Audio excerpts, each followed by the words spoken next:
Olá, alunos. A Prof. Cris espera que estejam todos bem. Na aula de hoje, dando continuidade às operações com números racionais, hoje vamos estudar a multiplicação de números racionais. Então, vamos à primeira situação. Tamires tem uma fita com 2/5 de metros de comprimento. Para um trabalho da escola, precisará de 3 fitas iguais a essa. Quantos metros de fita ela vai usar nesse trabalho? Vamos fazer a representação geométrica que é uma forma de resolver o problema. Então, dividindo a fita em 5 partes iguais, porque ela precisa do triplo de 2/5 de metro, né? Então, lembrando, o denominador indica em quantas partes iguais eu divido o inteiro.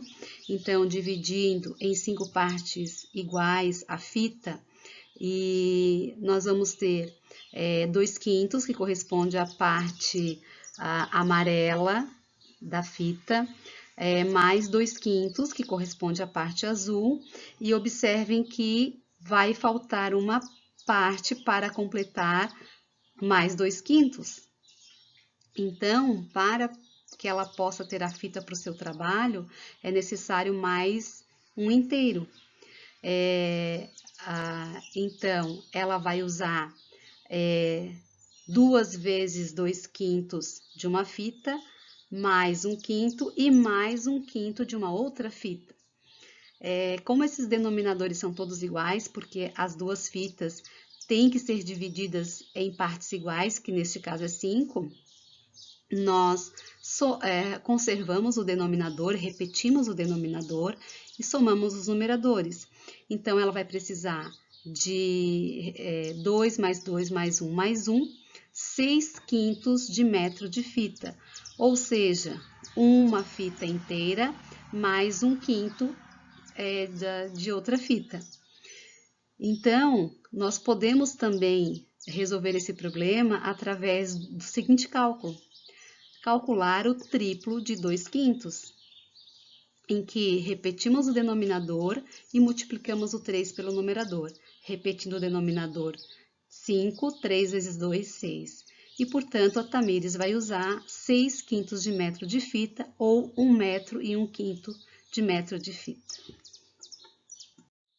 Concluindo, para multiplicar um número inteiro por um número racional na forma de fração, multiplicamos o número inteiro pelo numerador da fração e conservamos o denominador. Segunda situação. Já deu água na boca? João pediu uma pizza com 3 sabores: frango, calabresa e portuguesa. No sabor de frango, pediu um meio sem queijo, ou seja, a metade sem queijo para sua irmã que tem intolerância à lactose. A quantidade de pizza sem queijo representa que fração da pizza que João pediu? Não tem como não gostar de estudar matemática, não é, pessoal? Então, resolvendo o problema geometricamente, temos aí uma representação da pizza. A parte colorida representa 1/3 da pizza, aqui para nós é o sabor de frango. E a parte achurada, que é essa parte em que tem os segmentos de reta, que é muito comum usar em matemática com essa palavra, quando queremos destacar parte de alguma figura.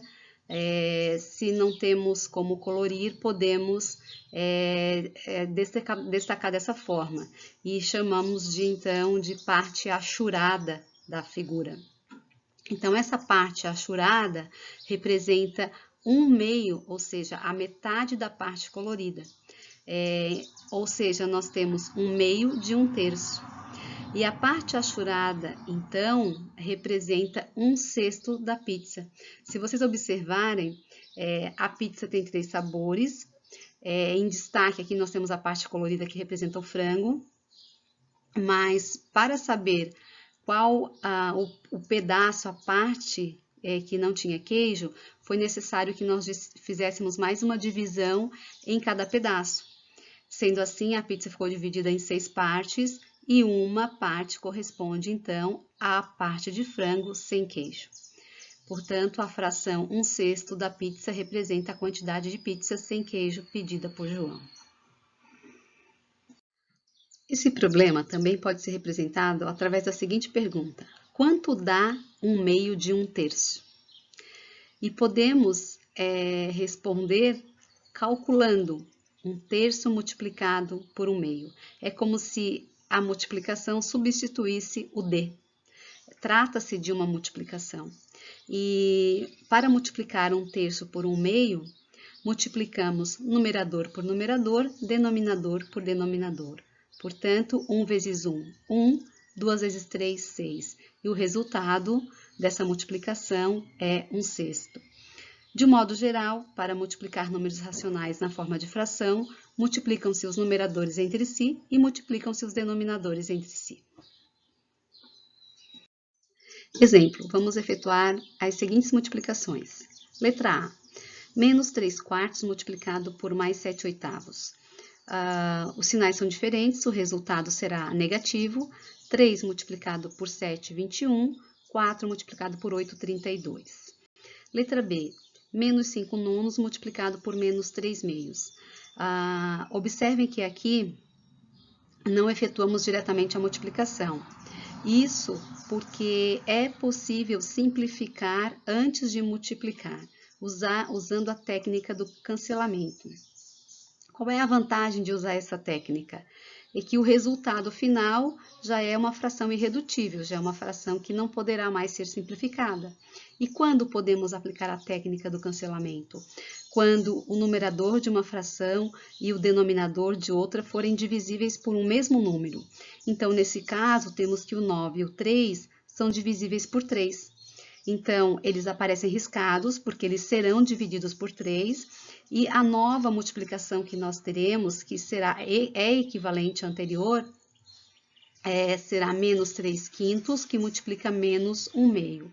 Sinais iguais, resultado positivo, 5 vezes 1, 5, 3 vezes 2, 6. Portanto, o resultado é mais 5/6. Não dá mais para simplificar. Se tivéssemos multiplicados direto, teríamos que simplificar o resultado assim que fizéssemos a multiplicação. Letra C, 3 mais 3/10 que multiplica menos 10/9. Aqui nós observamos que tanto é possível simplificar os dois numeradores com os dois denominadores. Então, podemos dividir o 10 por 10 e o 3 e o 9 por 3. Então, simplificando antes da multiplicação, 3 dividido por 3 dá 1, 10 dividido por 10 dá 1. E o 9 dividido por 3, nós já sabemos que é 3. Portanto, a multiplicação que vamos efetuar é mais 1 sobre 1, que multiplica menos 1/3. Sinais diferentes, resultado negativo, multiplicando o numerador com o numerador, 1 multiplicado por menos 1 dá menos 1 e 1 multiplicado por 3 dá 3. Resultado, menos 1/3. Terceira situação. Tereza comprou 2,7 kg de maçã ao preço de R$ 5,90 o quilograma. Quanto Tereza gastou nessa compra? Vamos descobrir. Para resolver esse problema, vamos efetuar a multiplicação de 2,7 por 5,90. Ao montar o algoritmo da multiplicação, não precisamos nos preocupar em colocar vírgula embaixo de vírgula.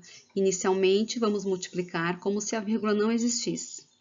Então, 7 multiplicado por 0, 0. 7 multiplicado por 9, 63. Colocamos o 3 e vai 6. 7 vezes 5, 35, com 6, 41. Deixamos uma casa para indicar que o número das unidades já foi multiplicado e vamos então multiplicar o 2. 2 vezes 0, 0. 2 vezes 9, 18.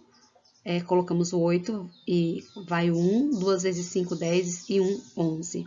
Então, efetuando a soma, 0, 3, 8 mais 1, 9, 4 mais 1, 5 e baixamos o 1.